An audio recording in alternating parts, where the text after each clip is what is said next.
Sweet Home is a South Korean horror thriller that landed on Netflix on the 18th of December. It is now the 18th of January, and it's taken me that long to get the, I suppose, energy to actually make a review.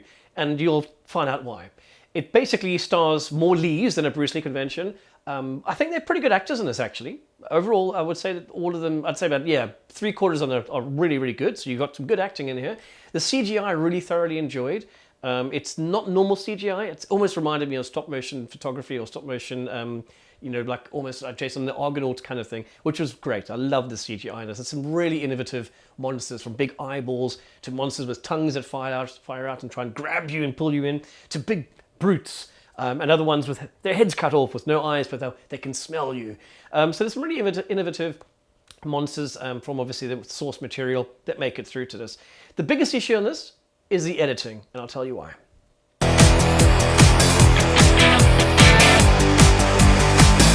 Right, so let me talk about the good things first, because otherwise I'm going to wax lyrical forever about the bad things. Good things, some really cool actors in it, okay? And the story itself is not terrible. So basically the world goes to hell. People start turning into monsters based on their inner demons, so it basically personifies their inner demons. We're not sure how or why, because the series doesn't really want to give you that information. Basically, people go through a transformation period called the Golden Hour. In that period, you can die, but you can come back, I think. Or in that period, you can die and you stay dead. Because there's two conflicting approaches to this. At the beginning of half, it sounds like you can die in that period. And then in the second part, it doesn't seem that you can die in that period. Or if you die in that period, you come back as a superhero with powers. Makes your eyes go black. And you can't die. So yeah, I don't know. Completely lost on what that is about. Golden Hour, whatever you want, make of it as you will, kind of thing. So yeah, some good characters in this. The lead character, sadly, is one of my, I don't know, I disliked him. He, as I mentioned, he's an 18-year-old kid who wants to commit suicide, and this is based on his past experiences. You're going to get a lot of flashbacks in this, but they get to flesh out the characters. And as I say, he, to me, is one of the weaker characters, even though he's technically the actual protagonist of the original canon stuff. His name is Hyun-soo. He's the hero, the black sheep of everyone's life, and he is there to save the day in certain ways. We then have a mysterious man called Jin-wook, who comes across as the brooding and extremely powerful. He kind of comes across as a gangster in this, and he seems to have superpowers. I'm not sure why he's got superpowers. I don't know if he transformed before anybody else, but the guy can kick the shit out of everything and doesn't seem to, yeah, I don't know. I don't think, like I said, I'm trying to not give too many spoilers. We then have another guy called Jin-wook, who is the, I don't know, pragmatic, cold-hearted guy, teenager, who makes all the right calls because, you need a leader like him. Is he though? Yeah, I didn't like his character because, again, it's a very archetypal character, very stereotypical of animes and manga out there. The guy who doesn't smile, he's got his own human demons, but he's there to do the job. He's there to send his sister off into the basement to die, and she comes back going, "You're going to save me to my death." And he's like, "Someone had to do it." The number of times my eyes rolled was probably more than the number of times these guys vomited blood, and that vomiting blood, by the way, is done so damn well. I'm not kidding. I don't know how they did it, but the special effects in this, when it came to the vomiting of blood and everything just goes red, is really well done. I don't know how they did it. It doesn't look like CGI, and you can't see the tube in their throat, to vomit the blood, but it just keeps coming. My God, it keeps coming. It also reminds me of that scene in The Shining where you have the blood coming down the corridor, and this time it's coming out their mouths. So anyway, we also have called Yi Kyung, and she is an ex-military special agent. Now she's a firefighter. Her boyfriend, fiance, left her at the altar 2 days before. I don't know, whatever. She had a story too. And those are the four main characters, I suppose. Then we have a list, and I'm not even going to go through all of them because there are so many characters in this show. I'm not kidding. And they, my God, seriously. Okay, we've got a Korean language teacher. We've got a younger sister who's a ballerina, but isn't a ballerina because now she's messed her ankle up. We have a bass guitarist. We have a senior caregiver. We have two younger kids, as I mentioned. We've got a terminally ill patient with his caregiver. We've got a neighbor of a former military man. We have a guy in a wheelchair who is a military guy who comes up with all these new tools and weapons. Not sure. At the ending, they do something with him that makes no sense. I was like, what happened here? We'll get to that in a bit. We have a grocery store owner who's an asshole. We have his wife who's beaten up by him, but no one does anything to stop this from happening. We have a woman that has a pet, this little dog that growls at everything. That was quite cool, actually. I liked her character.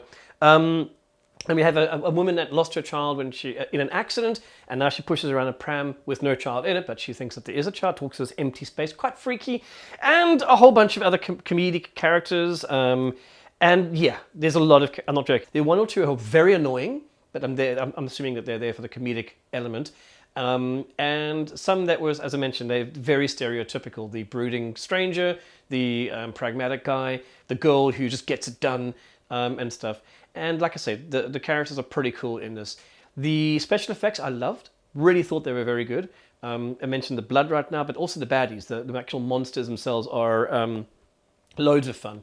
Then we get to the sort of negative things in this. One, the music sucks. I know that having a Japanese series or a Korean series, you're going to have some Western music in there. But there's so much Western music in this. And some real cliched songs too. So yeah, I saw a few other reviewers had issues with it too. So yeah, I didn't like the soundtrack. Number two, it has possibly the worst editing in any series that I've ever seen. Excuse me. Now, I've seen a lot of shows. I'm not kidding. It's in the thousands. And I have never seen anything put together this poorly. I don't know what the point was.